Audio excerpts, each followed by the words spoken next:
What's up, guys? Welcome to today's deck profile. As you guys know, the World Championship recently just finished and wrapped up, I believe, last week. So, with that being said, I'm able to then dedicate more of my time now back to TCG and give my thoughts overall on what I think the Vanquish Soul deck should look like going forward. I recently took this deck to a locals, and I believe I went 5-0. So, that was like really neat being able to like play the deck finally in person on paper. I think overall the deck is really strong, and it's definitely positioned to be one of the strongest decks in the metagame. I think I have a slightly interesting / unique approach to the deck building for this deck, because I think that's one of the hardest part about like how do you approach the ratios for Vanquish Soul. So today I'm going to be sharing that with you guys, and then just having a discussion on the Vanquish Soul deck in general.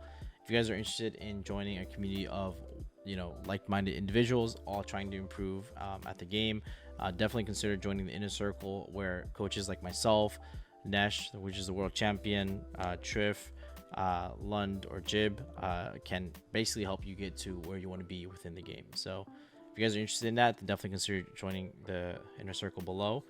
But with that being said, let's get into the deck profile. So like I said, Vanquish Soul K9. I'm gonna be kind of like separating the cards by the attributes, just because I think those are like kind of like the key thing about this deck. Of course, you have to play 3 Raisin. This, of course, is like the main starter for the deck, and it's a fire attribute, which is gonna be really important.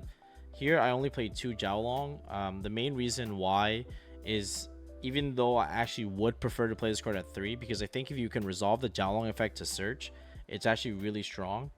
It's one of the strongest effects. It's actually better than Raisin, because Jiaolong's second effect to reveal 2 fires adds any Vanquish Soul card, while Raisin only adds a Vanquish Soul, or technically a non-warrior Vanquish monster. The other thing too is the other effect of Jiaolong to change the battle position of a monster in the field also comes up quite a lot, especially against like the Yummy matchup, where they like book your monsters face down. You can like extend with the Jiaolong, reveal fire, flip it back up, and that's obviously like really nice. So I think this card is definitely like insane. But the only reason why I'm only playing 2 is because I found a way to add more fires to the deck. And if I didn't have the Rescue Impulse package and the with Fire Attacker, I probably would play a 3rd Jiaolong. But this package right here, I think, is really strong and super underrated in my opinion. Basically, the way I approach the Vanquish Soul deck is I think that if you can like summon a bunch of monsters on your opponent's turn, it's like really strong, because you're able to like put bodies on the board, but then the bodies draw you cards. So like, for example, Impulse into Fire Attacker can draw you 2 cards. And ultimately, the goal of this deck is to access Holy Sue, because that hand trap resolving is basically like resolving Nib +1, essentially. It's like one of the most powerful hand traps you can resolve. The issue is like seeing it going second. So Rescue's Impulse is like really good, because it gives you like more fire attributes, so that you're able to resolve Jiaolong 2 fire combo a lot more consistently. Because if you can get 2 fires for Jiaolong, it's super broken. So that's why I'm trying to play more fires. So you can see right here, I have 9 fires plus a 3 Ash Blossom gets me to 12 fire monsters, which makes it so that Slaker Soul is consistently summon Raisin, and then Jiaolong is consistently going to be able to search off its second effect, which in my opinion is going to be really insane. The goal of the deck is to essentially use Jiaolong to get access to the trap, and then because that way, if you can use Jiaolong to get access to the Vanquish Soul trap, then instead of using the field spell to get access to the Vanquish Soul trap, then that means you're able to basically make a board where you don't need to keep up 2 Vanquish monsters on the board. Because ideally, the end board for Vanquish Soul, in order to play around everything, is going to be rocks plus SP plus 2 rank 5s, one of them being Ripper, and then the trap in the spell set. The one thing you'll notice about that board is that I leave 2 zones open, so that I can always play around a board breaker no matter what. And yeah, like I said, that's a whole nother video. But the idea is that like, as long as you have 2 open zones, that means that Holy Sue can summon itself and reveal to summon like a Raisin, and then you're always able to do stuff even if you get Dark Ruler or like hit by any sort of board breaker, essentially. So but if that's the full combo, you need Jiaolong to have another fire in your hand, like 2 fires, in order to search the trap card, so that you don't need to have so that you can end on like an Xyz board. instead of ending on like, instead of being forced out on 2 vanquished monsters. Like, the biggest thing is to not really prioritize not ending using start to set the trap if you can, because then your end board is like basically like insane. So those are like the 12 fire monsters, and then from here you're gonna have all the dark monsters. So it's gonna be 3 Mad Love, because these are all 1-card starters now with the field spell. Only 1 Heavy Burger. You can make an argument to play more, but I think 1 is solid. And then I play 3 Jokel, which I don't think you can ever play this card at 1. I see a lot of people try to play this card at 1. The thing is, when you play less of this, you have less pushes in your deck, and this card is like really broken and helping you push through boards. So it definitely gets a lot better post Doom actually with Noroi, because it's full combo with NE5. But and then like I said, I play 1 Lantern because, like I said, I want more pushes. I think you are supposed to play the Max K9 package if you can, but I don't really like multiple case of K9s, which I'll go into more detail later. But the thing is, I think you need to draw attributes. You really don't want to draw spells. When you're going second, every time you draw into spell cards, it's really bad, because then you're missing attributes going second. So I think you really need to prioritize as many ways of attributes as possible. And then I play 1 Phantasme as the 40th card. Like I said, the theme of the deck is your hand traps should draw you cards and put bodies on the board if you can. So the Impulse does that, Phantasme does that, and you're basically just trying to get to Holy Sue. So yeah, right now you can see I have Phantasme and the Impulses. So this is 9 Darks, which I think Fire and Darks are the best 2 attributes. So you really want to play like as more of these if you can. And then Earth, which is like the least important one, is going to be 3 Holy Sue, 1 Caesar Valius, 3 Zuna. You do still need some Earth, and then 1 Lupus. Like I said, all the hand traps I'm playing summon themselves or draw cards, because that's really what you're looking for. So you only need 8 Earth, because Earth isn't really that important of an attribute. And yeah, of course Ash is the only exception. It's the only hand trap that doesn't draw you cards or summon bodies, but it's just so powerful that you kind of have to play it. And then yeah, of course you have to play the Izuna package, just because it helps you extend past hand traps. Yep. And then 3 Holy Sue, which is like the god hand trap pretty much.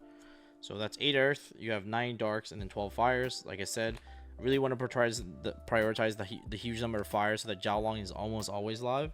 And then the only hand trap I play that is not a good attribute in my deck is going to be 3 Furos. Yeah, 3 Furos is unfortunately not a good attribute, but it's such a broken card because it fits the theme of trying to draw cards going second. And it helps you see your Phantasme, your Impulses, so that you can basically snowball like drawing combo, like drawing effects.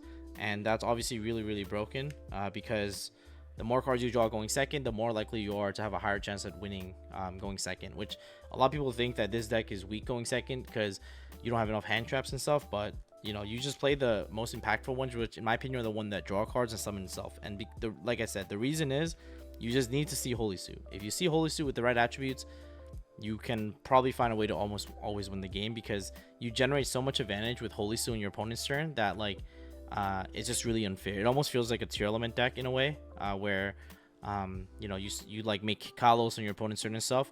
Well, Holy Sue is like you're like basically like Kikalos. Like you're trying to like summon this and resolve its effect as much as you can. And if you do, like I said, you most likely win. But the reason why you play like all these draw cards like Fua, Phantasme, Impulse is because if your opponent has Ash for one of them, you can resolve the other ones, and that's gonna be really strong, obviously. And then the Izuna punishes Ash Blossoms on like the Fua, the Phantasme, or the Impulse. So even against like decks like Yummy, a lot of them still play Ash, so like they make your Izuna live, because the Izuna is a lot weaker if your opponent doesn't play into it, but a lot of decks still play Ash Blossom. So if they Ash any of your Phantasma, your Fua, or your Impulse, your Izuna will now become live in a deck where it's not usually live. So by playing all these like hand traps that they could Ash, you also make it so that your Izuna is more likely to be live as well, going second to a board into a deck like Yummy that normally does not play into like Izuna. So that's like the reason why I think these hand traps also makes a lot of sense. So that's pretty much it. I believe that's gonna be 12, 9, 8, which is gonna be, and then 3, 4, which is gonna be 32 monsters, and the rest is I play 8 spells and traps. To be honest, the spells and traps are like the worst cards in the deck because they're not attributes, but you still have to play them, obviously. So but I obviously try to cut as many spells and trap cards as possible. Of course, you have to play 3 Staker Stone and Rhoda because there's starters. And Stake is like a starter in this deck almost always because I have 21 targets that makes it live, right? There's not 12 fires and then 9 darks. And then you have Rhoda because it's gets you to Raisin. You play Start because it makes mad level 1 card combo, so you have to play it. And then I play Case at K9 because one scenario that comes up quite a lot is that when you use Jokel to search Lantern and then Lantern summon itself, you need Lantern to search Case so that you can replace itself with another dark. So Jokel being able to replace itself into Lantern, and then Lantern be able to get to Case, and Case getting another Jokel makes it so that you always have the perfect rotation of like the holy trinity of attributes in your hand of like Fire, Dark, Earth. So Case just being able to, like, you have to play this card in my opinion because it makes Lantern replace itself, and more often than not it does come up where you need to replace Lantern. Like, you need to replace Lantern with another dark in your hand so that you can play around infinite hand traps. So I think this card is really good, and it's also part of my combo where I play the Case and then I pop it and then get access to Force Release. So this is a card that I see a lot of people cutting, but I don't think you should cut this card. The main reason is because, like, if people play a board breaker approach, Force Release is like how you answer it, and your end board without Force Release is significantly worse into like board breakers. And I think that's a lot of reason why people are losing to board breakers with this deck is because they're just not playing Force Release. This card is like just exceptional in my opinion, and it makes your end board so much stronger, so that it doesn't lose to the board breakers. And then also going second, I find this card having a lot of utility because even going second, what you can do is you can search it off Lantern and then place it on top of your Ripper to force through interaction and then kill your opponent with the Werewolf attacking twice. So I think this card is like strong. And what's cool about this card is that even if you get stopped by like your opponent's horn, like if they use like Flame to negate it or something, you can like attack your opponent's monster with K9, you set it back, and then you can still use it on their next crackback, which is strong. I think this card is really good. You can make an argument to like cut it, but I've been really liking it, and it just punishes your opponents for hand trapping you. Like if they activate a Fua, they activate Ash Blossom, they activate like those low impact hand traps like Veiler and stuff. If you can get to Ripper and get Force Release guaranteed, you're almost always gonna like win that game in my opinion. And in situations where you draw just K9 cards, no VS cards, the Force Release in your deck makes it so that your end board is significantly better. So that's in scenarios where you draw just K9, there's another argument why I think Force Release is good.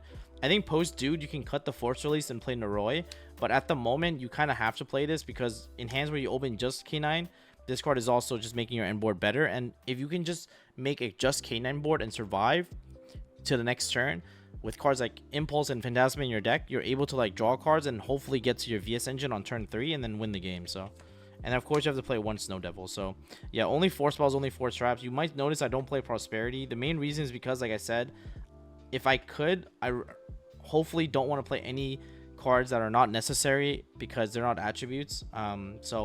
And I don't really like Prosperity by banishing cards in my extra deck because I find myself using almost all of them. So yeah, I don't really play Prosperity at the moment, but you could cut Force Release to play it. But like I said, I think you just want to draw attributes. Even going second, I don't even want to draw Prosperity because I just want to see attributes going second. I don't even want to see like more often than not, I find myself siding out 2 stakes. I keep the Rhoda, but I side out like these cards, and even I side out like the Case because you don't really need to replace stuff going second. And like I keep very minimal spells and traps going second, and really quickly you'll see in my side deck that like I literally side only monsters.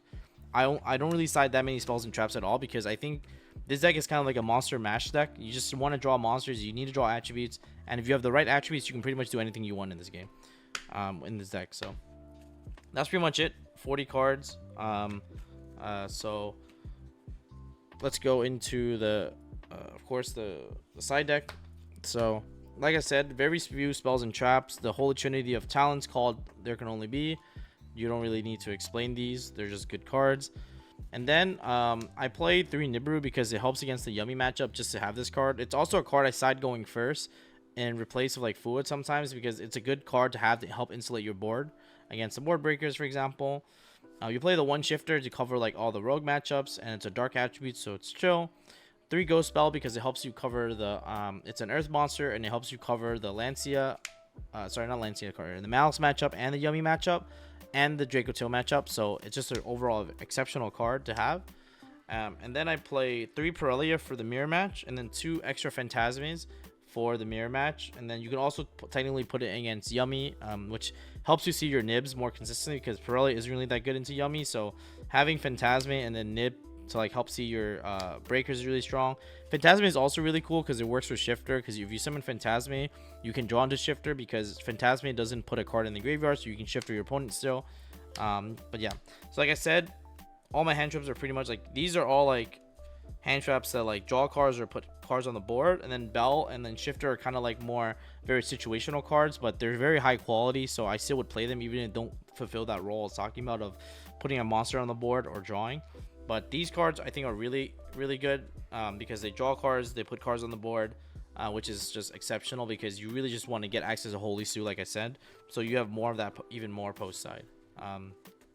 So that's pretty much that for the side pattern, or like the side deck. And then for the extra deck, you play rock, 2 rocks and then SP. This is pretty much like all you really need. Then I play 1 Zeus, 1 Typhon.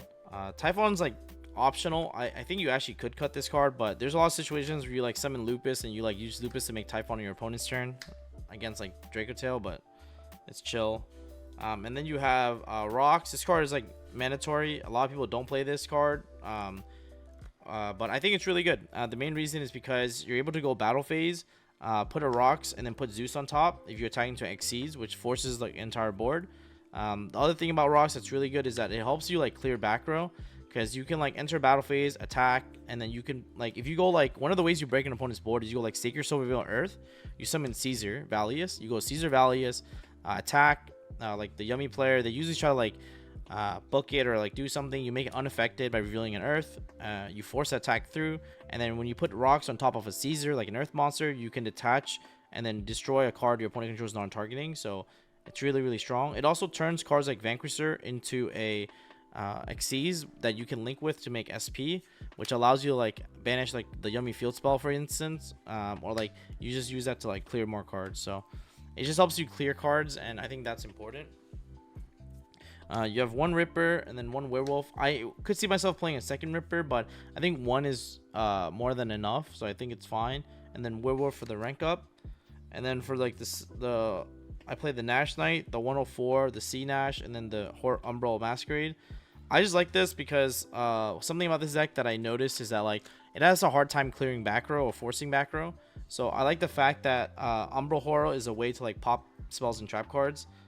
So I think this card is like really strong, not only just for like the end board piece, but it helps you pop back row. Valon, because against the Yummy matchup, you don't really want to take the first Yummy monster they summon. You want to book it so you can play around cards like Obedience School and like Engage, because usually the Yummy player will try to like bait you with like you know, a normal summon, and then they'll like try to like activate Obedience after. But yeah, the Valon helps you play around that by just booking it. And then of course when it's sent to the graveyard, it can pop a face down, which actually does come up, because when you rank up into a werewolf, one of the things your opponent will do is they're gonna like set all their spells and traps. So you can like have Valon on the board, Valon book one of their monsters, you use like the Vanquish trap to kill all monsters that are not vanquished, which would kill the Valon. When Valon's sent to the graveyard, it can then pop their the cards that they set that they were using to play around werewolf. So I think Valon is just exceptional for that reason as well. And then I play a tech that I think a lot of people should play, but a lot of people are not, which is the Imperial Princess Kinkri. Kinkri is really strong because it lets you respect Nib. There's a lot of lines where if you don't play this card, you're just not able to respect Nib well, in my opinion. And what I do with this is I usually overlay like a Holy Sue and a Holy Sue plus a Jiaolong to make Quinkri. I use the Quinkri to bring back the Holy Sue. Or I would go into like Ripper first. I would go into like a Ripper. I use Ripper to search Jokul. I then use Jokul to make Quinkri. I use Quinkri to bring back the Holy Sue. Then I can use Holy Sue's effect safely because I establish Ripper. But if you do it the other way, where you make where you use Holy Sue's effect, you play into Nib. So that's why I like this card a lot. And it also is really strong because if you play the VS Mirror, and you crack the board, you can use Quinkri to summon from their graveyard as well. So you can summon their Holy Sue from their grave and then use that to access Engine. So it's, I think, a really insane card. And then Paradise Smasher. I don't normally make this card that often, but it's just good to have in your extra deck as utility. You could cut this for a second Ripper in my opinion, but it's just good for utility because there's some scenarios where you can actually crack their board and then put a Paradise Smasher and then just all the win the game, which if you play the full Canine package, you're actually able to do that. So I think, yeah, this card is really, really strong then.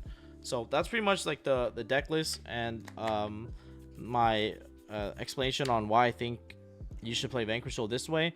Let me know how you're currently playing the deck, if you have any ideas that I'm not thinking of, and I'd like to hear your thoughts on it. But yeah, I've been really enjoying this deck. I think this deck is really strong. I've been liking the way that I have it built, and yeah, I hope you guys have success with this deck as well, and let me know what you think overall about the way I currently play the deck. But cool, thank you so much, and I'll see you guys in the next one. Peace.